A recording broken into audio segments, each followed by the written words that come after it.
back to the channel.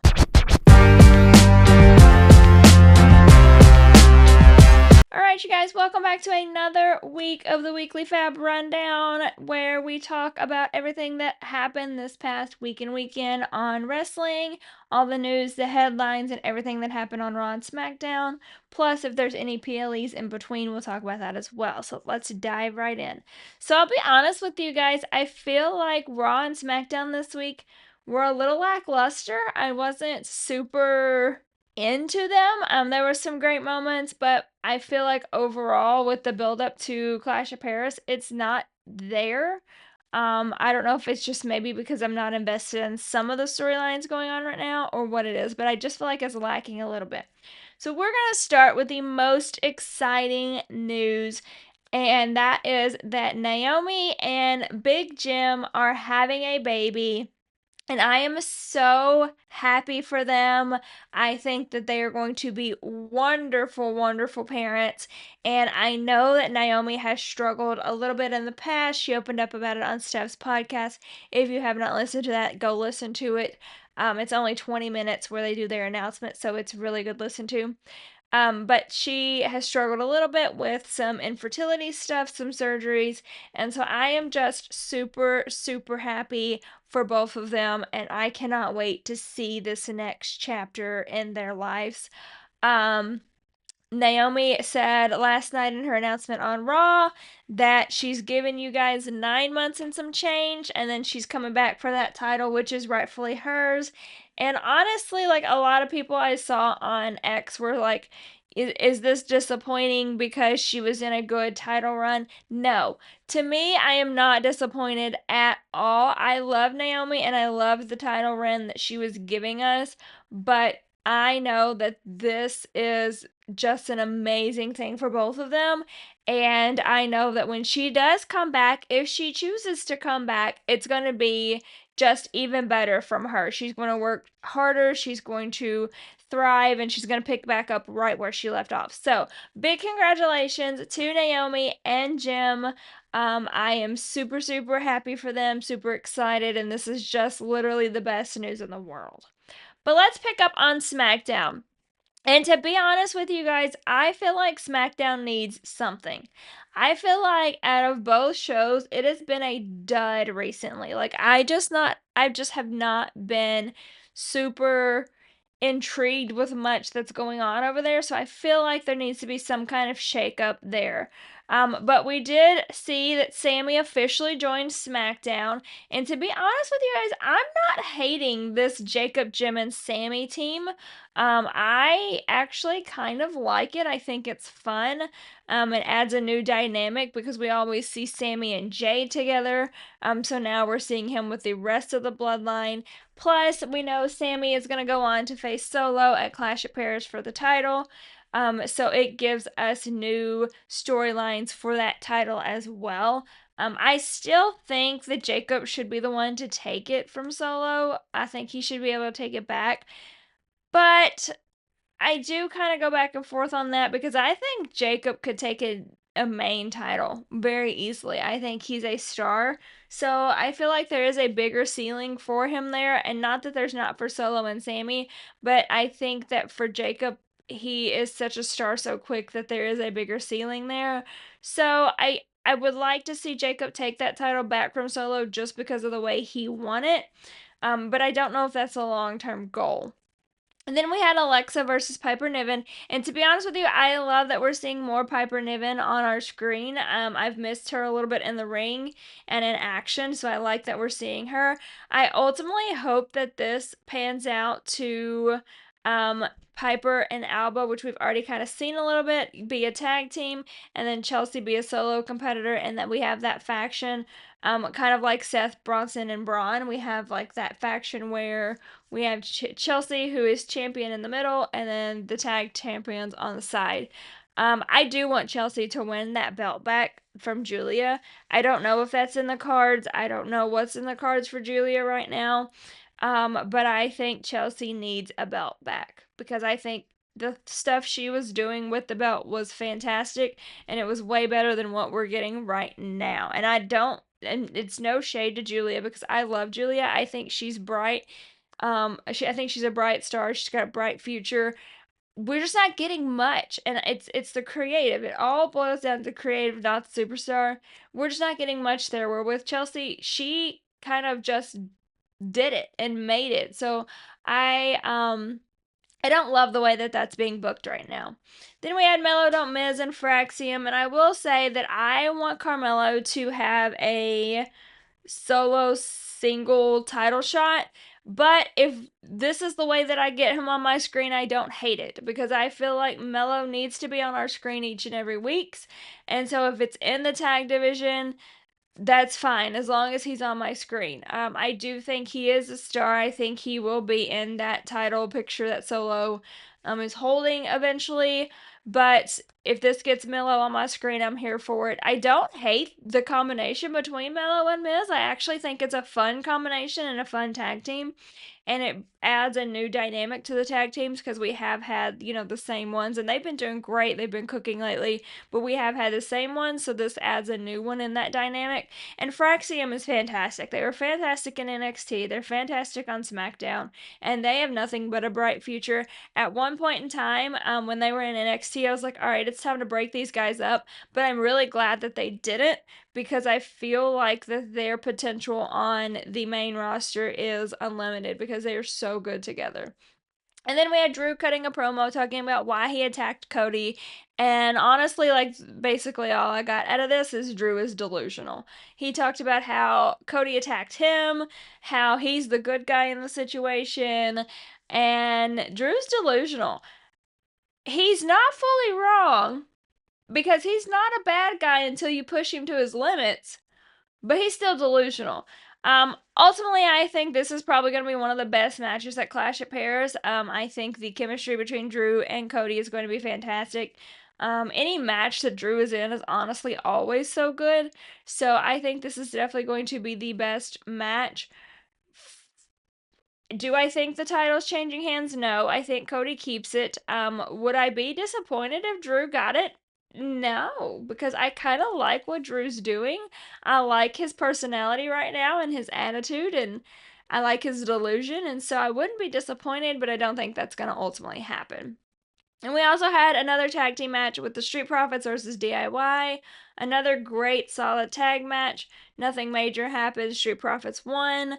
I think they are the best tag team on the roster right now and have been for a while. So it's no shock to me that they won.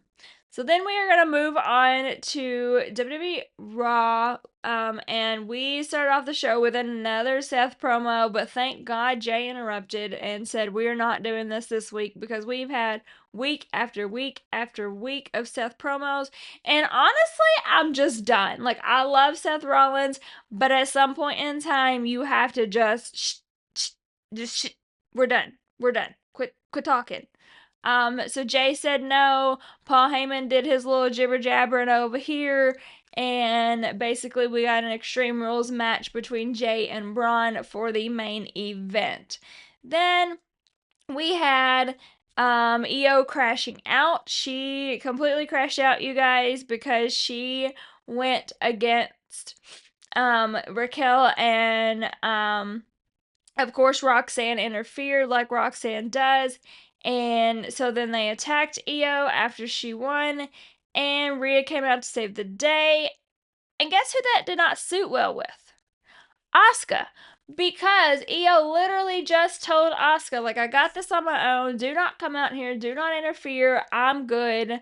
But then Io's like, oh, Rhea, thank you. Thank you for interfering. Thank you. And Asuka's like, what the hell? Like, why is she getting this pass when you were so mad at me? So they crash out. Io crashes out. Everybody's crashing out. And Kairi Sane is like, what the hell just happened? I think this storyline is going to be an interesting dynamic. I honestly think we're leaning towards Io and Rhea versus Asuka and Kairi at some point in time, which I love. I love anytime Io and Rhea get in the ring together.